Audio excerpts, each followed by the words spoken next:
예, 오늘 제목은 하나님을 찬양하라라는 제목으로 시편 106편 32절에서 48절 말씀을 가지고 함께 나눠보도록 하겠습니다. 우리가 왜 하나님을 찬양하는 삶을 살아야 할까요? 그것은 하나님은 우리의 창조주일 뿐만 아니라 우리의 죄악에도 불구하고 회개하는 자를 용서해 주시고 구원해 주시기 때문입니다. 그것은 우리와 언약에 기반한 용서입니다. 그러므로 우리는 지난날의 잘못을 회개하고 하나님을 찬양하는 삶을 살아야 될 줄로 믿습니다. 오늘 본문을 통해서 살펴보도록 하겠습니다. 오늘 본문 전체의 줄거리를 살펴보면은 시인은 포로로 잡힌 삶의 근원적인 문제를 제시하려고 광야에서 벌여진 일들과 사사시대, 왕정시대의 죄악을 매우 간단하게 회고합니다. 그리고 시인은 가나안 땅은 물론 열방의 종교와 문화에 흠뻑 빠진 이스라엘을 곧 자기 백성을 혹독하게 심판하신 하나님이지만 끝까지 언약을 기억하시며 견고한 사랑을 버리지 않으시는 하나님을 찬미하고 있습니다. 그래서 시인은 이스라엘 백성이 무리바에서 하나님께 불평을 쏟아낸 사건을 시작으로 이스라엘의 반역의 역사를 회고하고 있습니다. 이때 시인은 이스라엘과 열방의 관계를 서술하면서 이스라엘의 비극적인 역사에 초점을 두고 그들이 가나안에서 범한 죄악과 이에 대한 하나님의 심판을 말하고 있습니다. 하지만 시인은 하나님의 어김없는 은총도 함께 언급합니다. 그러나 아이러니하게 이스라엘이 가나안 땅에 들어갔지만 도리어 재앙이 되었다는 것입니다. 재앙의 가장 큰 심각한 원인은 종교 혼합주의와 불의이었습니다. 그래서 시인은 조상들의 우상 숭배와 포로기 직전 이스라엘의 상태를 상기하며 시인의 시대와 연결을 합니다. 한마디로 바벨론의 포로로 잡혀간 이스라엘 공동체를 신명기적 역사에 적용하면서 희망을 접지 않고 하나님의 역사를 깊이 새깁니다. 그래서 오늘 본문은 바벨론 포로기에 한 시인이 기록한 시라는 것을 우리는 알 수가 있습니다. 이름으로써 시편 90편에서부터 시작해서 106편까지 시편 제4권이 마무리됩니다. 오늘 본문이 그 결론입니다. 그 주제는 우리의 연약함에도 불구하고 우리가 회개하면 하나님은 믿음의 백성과 언약에 기반하여 끝까지 참으시고 용서해 주시고 구원해 주시는 하나님이시다라는 것입니다. 그래서 하나님을 찬양하는 삶을 살라라는 것입니다. 그것이 우리는 신약에 와서 우리를 위해 십자가에서 죽으신 예수 그리스도의 사랑이라는 것을 우리는 알 수가 있습니다. 그러므로 우리는 예수님 안에서 회개하며 하나님을 찬양하는 삶을 살아야 될 줄로 믿습니다. 오늘 본문을 통해 살펴보도록 하겠습니다. 32절부터 보면은 그들이 또 무리바 물에서 여호와를 노하게 하였으므로 그들 때문에 재난이 모세에게 이르렀나니 이는 그들이 그의 뜻을 거역함으로 말미암아 모세가 그의 입술로 망령되이 말하였음이로다. 이렇게 기록하고 있습니다. 이것은 민수기 20장에 나오는 무리바 사건을 말하고 있는 것이죠. 백성들이 광야에서 물이 없다고 불평을 하자 모세도 불평을 하며 지팡이로 바위를 쳐서 물이 나오게 하여 물을 마신 사건입니다. 그 일 때문에 모세와 출애굽 1세대는 가나안 땅에 들어가게 되지 못하게 됩니다. 왜일까요? 하나님의 신실하심을 믿지 못하고 불평했기 때문입니다. 모세마저도 하나님을 신뢰하지 못하고 지팡이로 바위를 쳐서 물이 나오게 해달라고 했기 때문입니다. 그래서 민수기 20장 13절은 이스라엘 자손이 여호와와 다투었으므로 이것을 무리바 무리라 하였고 여호와께서 그들 가운데서 그분의 거룩함을 나타내셨다. 이렇게 기록하고 있습니다. 이스라엘 자손이 여호와와 다투었다고 기록하고 있습니다. 출애굽하여 광야를 통과하여 가나안 땅에 이르는 동안 신실하게 인도하실 하나님을 신뢰하지 못했다는 것입니다. 그렇게 광야에서 구름 기둥과 불 기둥으로 만나와 메추라기로 먹이시면서 인도하신 하나님을 신뢰하지 못하고 조금의 어려움을 견디지 못하고 불평하면서 다시 애굽으로 돌아가겠다고 하고 있습니다. 그 불신앙을 하나님은 여호와와 다투었다고 말씀하고 있습니다.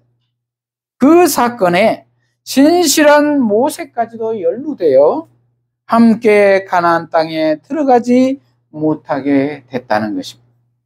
그래서 무리바라는 뜻은 다툼이라는 뜻입니다. 다툼. 저와 여러분은 어떻습니까? 혹시 여호와와 다투지는 않습니까? 물이 없다고 불평하지는 않습니까? 돈이 없다고 불평하지는 않습니까? 건강이 없다고 불평하지는 않습니까? 관계가 깨졌다고 불평하지는 않습니까? 하나님의 자녀가 되었다면, 그리스도인이 되었다면 불평하지 않고 말씀에 순종하며 따라가야 될 줄로 믿습니다. 오히려 고난을 통하여 더욱더 견고하게 하실, 신실하게 인도하실 하나님을 믿고 기도하며 나아가야 할 줄로 믿습니다. 34절, 그들은 여호와께서 멸하라고 말씀하신 그 이방 민족들을 멸하지 아니하고 그 이방 나라들과 섞여서 그들의 행위를 배우며 그들의 우상들을 섬김으로 그것들이 그들에게 올무가 되었도다. 이렇게 기록하고 있습니다. 34절부터는 그 선조들이 가나안 땅에 들어갈 때를 말합니다. 그들이 가나안 땅에 들어가면 이방 민족들을 멸하라고 했는데 그렇지 않았다는 것입니다. 오히려 그들과 섞여서 그들의 행위를 배웠다는 것입니다. 오히려 그들의 우상들을 섬겼다는 것입니다. 하나님 나라 백성이 되었으면 당연히 구별된 삶을 살아야 하는데 오히려 그들의 행위를 배우며 이방 민족들을 멸하지 않았다는 것입니다. 좋은 게 좋은 것이라고 섞여서 살았다는 것입니다. 그러자 그들의 행위를 배운 것입니다. 저와 여러분은 어떻습니까? 문화라는 핑계로 관계를 부드럽게 하기 위해서 이방 문화에 동조하고 있지는 않습니까? 그러나 그것이 나중에는 올무가 되었다는 것입니다. 그러므로 우리는 단호히 끊을 것은 끊어야 할 것입니다. 결단해야 할 것은 결단해야 한다는 것입니다. 즉 돈이 최고라는 생각, 건강이 최고라는 생각, 권력과 명예가 최고라는 생각, 쾌락이 최고라는 생각에서 벗어나서 오직 하나님만이, 예수님만이 우리 인생의 전부라는 것을 고백해야 한다는 것입니다. 37절, 그들이 그들의 자녀를 악귀들에게 일생 제물로 바쳤도다. 무죄한 피 곧 그들의 자녀의 피를 흘려 가나안의 우상들에게 제사함으로 그 땅이 피로 더러워졌더라. 그들은 그들의 행위로 더러워지니 그들의 행동이 음탕하도다. 이렇게 기록하고 있습니다. 이것은 바알 신과 금송아지 신상과 모압의 금오수와 몰렉 신상들을 얘기하고 있습니다. 이 신상들은 자신들의 탐욕을 채우기에 사람이 만든 신입니다. 하나님의 자리에 그 신상들을 두었다는 것입니다. 눈에 보이게 우상을 만들어 놓고 거기에 소원을 빈다는 것입니다. 그리고 거기에 지배를 받는다는 것입니다. 그리고 모압의 금오수 신은 가장 약자인 어린아이를 제물로 드리는 인신 제사를 드렸습니다. 탐욕이란 이렇듯 상대방이 어떻든 나만 좋으면 된다는 식입니다. 이렇게 그들은 그들의 행위로 더러워진다고 했습니다. 그 행위는 우상 숭배입니다. 종교 혼합주의입니다. 그들은 하나님도 섬기고 바알 신도 금오수 신도 섬겼습니다. 즉 오늘날로 이야기하면은 하나님과 돈을 겸하여 섬기는 것입니다. 그래서 마치 간음하는 여인과 같습니다. 그래서 그들의 행동이 음탕하다고 39절은 말하고 있는 것입니다. 저와 여러분은 하나님과 재물을 겸하여 섬기고 있지는 않습니까? 어느 종교나 다 구원이 있다고 생각하고 있지는 않습니까? 온전히 하나님만을 섬기는 저와 여러분이 되시기를 바랍니다. 40절, 그러므로 여호와께서 자기 백성에게 맹렬히 노하시며 자기의 유업을 미워하사 그들을 이방 나라의 손에 넘기심에 그들을 미워하는 자들이 그들을 다스렸도다. 그들의 원수들의 압박을 받고 그들의 수하에 복종하게 되었도다. 이렇게 기록하고 있습니다. 그러므로입니다. 우상 숭배함으로 여호와께서 맹렬히 노하시며 자기의 유업을 미워했다고 했습니다. 그래서 이방 나라의 손에 넘겨버렸다고 했습니다.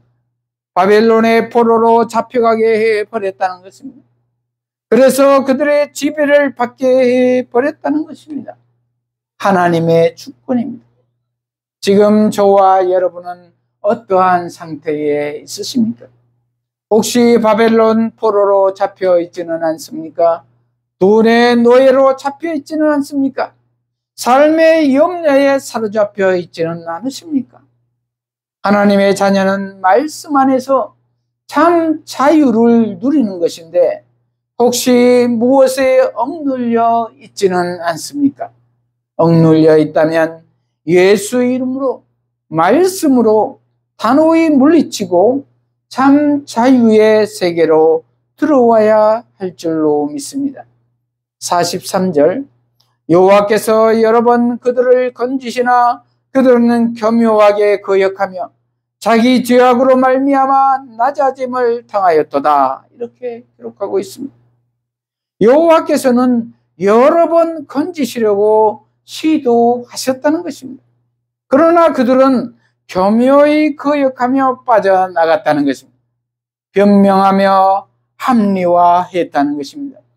이 정도면 괜찮겠지? 누가 다 그렇게 하나님 뜻대로 살 수가 있나? 인간은 다 죄인인데 하나님도 용서해 주시겠지. 이러한 마음들입니다.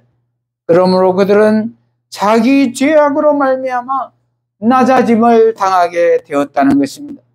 스스로 낮아짐을 당했다는 것입니다. 그러므로 어느 누구의 핑계도 될 수가 없습니다. 하나님의 핑계도 될 수가 없습니다.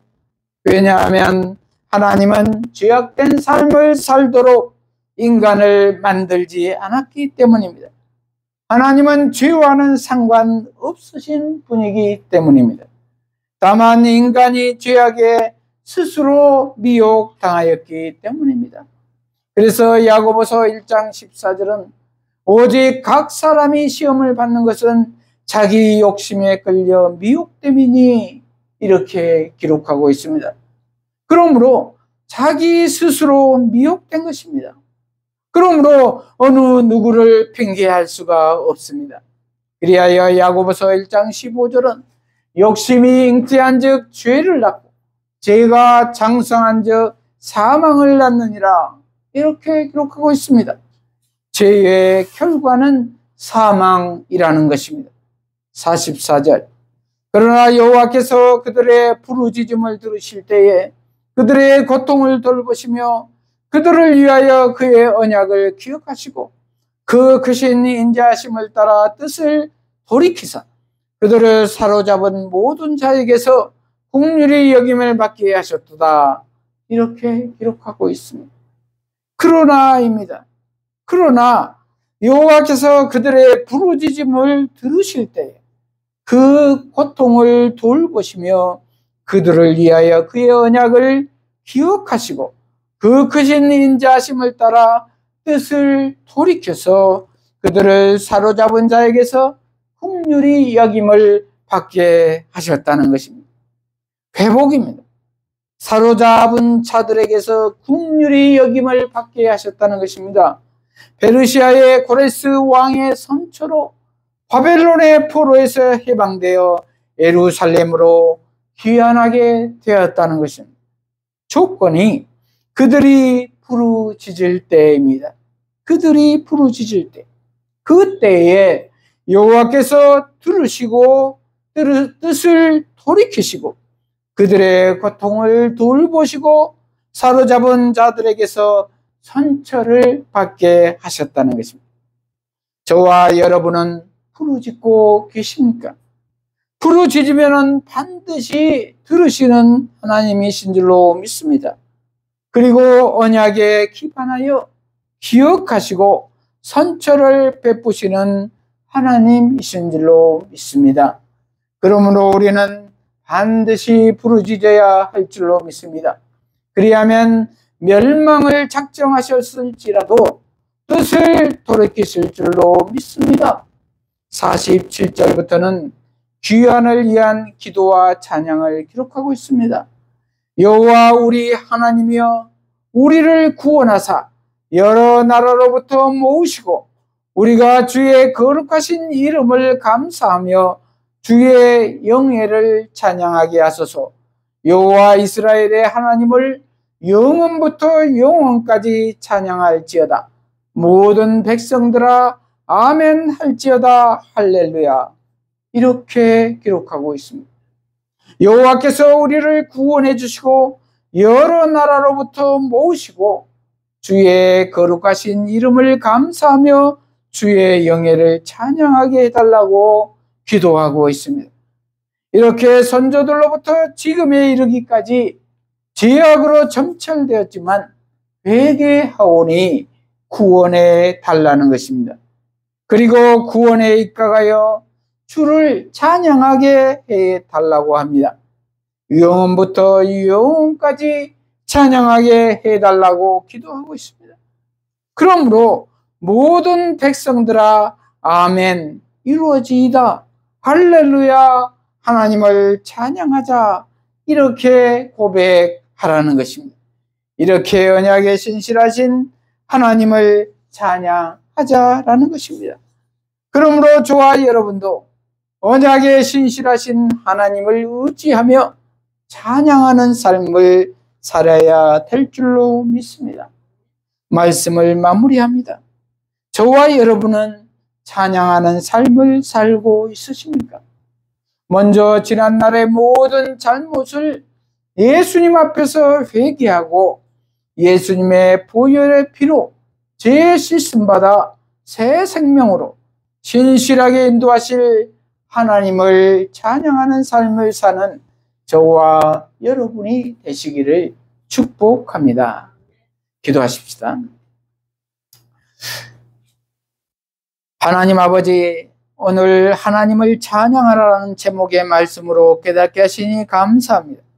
우리 모두가 지난날에 잘못이 있더라도 절망하고 좌절하지 않게 하시고 바로 회개하게 하셔서 하나님의 긍휼하심을 힘입어 예수님의 피로 용서받게 하셔서 신실하신 하나님을 찬양하는 삶을 살게 하여 주시옵소서. 예수님 이름으로 기도합니다. 아멘.